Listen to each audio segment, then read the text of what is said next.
அதே போல் இன்னொருத்த யாரும் இந்த விடுதலை சிறுத்தை அதில் இந்த மாதேசன் அவன் ஏன்னா நீங்கள் கோச்சிக்காது ஆனால் ஒரே நிமிஷம் முடிச்சிடுறேன்.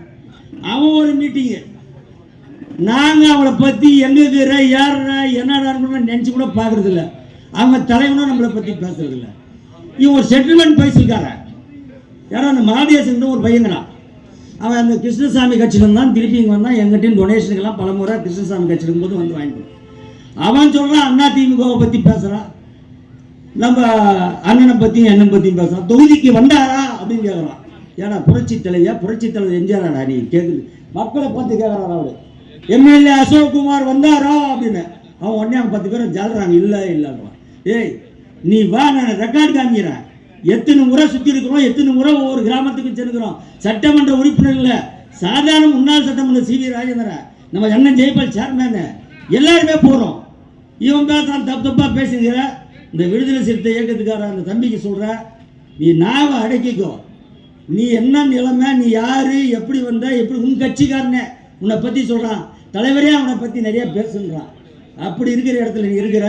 அதனால் உங்களுக்கு எல்லாம் சொல்லிக்கொள்ள கடமைப்பட்டது என்னென்று சொன்னால் நிறைய சப்ஜெக்ட் இருக்குது. அண்ணன் நிறைய பேசுவார். அதனால் வந்திருக்கிற தேர்தல் கிட்ட நம்ம 14 மாதம் வருது. இந்த 14 மாதம் கடுமையாக உழைக்க வேண்டும். கடுமையாக உழைத்தால் வெற்றி நிச்சயம். என்ன போன எலெக்ஷன்லாம் பார்த்தீங்கன்னா 2 லட்சம் ஓட்டு வித்தியாசம் நம்ம தோற்றுருக்குறோம். பெரிய வித்தியாசம் கிடையாது, 2 லட்சம் ஓட்டு. இப்படி விலைவாசி ஏறி விட்டது, மின் கட்டணம் ஏறி விட்டது. அதற்கு மேலே பார்த்தீங்கன்னா எல்லாமே அவங்க செஞ்சது தாய்மார்களுக்கு அந்த 1000 ரூபாய் கொடுத்துருக்காங்க. அதே மாதிரி பஸ்ஸில் ஏறி இறங்கிக்கலாம். ஓட்ட பஸ் நீ ஒரு பஸ்ஸை காமிச்சாங்க, பெஞ்சு போட்டு வச்சுருக்காங்க. பெஞ்சே போட்டுக்கிறான்பா. நான் நாளைக்கு காலையில் வாட்ஸ்அப்பில் உங்களுக்கு அனுப்புகிறேன். யாரை எல்லா நம்பருக்கும் இந்த ஐடி குரூப்பில் இருந்துச்சு இந்த தொழில்நுட்ப பிரிவு அமைச்சிடறோம் பாருங்கள். அலே குந்தானி போகிற வண்டி வேப்பனப்பிள்ளைந்து ஒரு செட்டில்டு போட்டு அதில் பெஞ்சே போட்டுக்கிறான். இப்படி நடக்குது இந்த அரசாங்கம். எம்எல்ஏ ஃபண்டு காசு கொடுக்கல, 1 வருஷம் ஆகுது. என்ஆர்ஜிஎஸ் ஒர்க்கு பணம் கொடுக்கல, 4 மாதம் இல்லை. தாய்மார்கள் வந்துக்கிறாங்க, அவங்களுக்கு தெரியும்.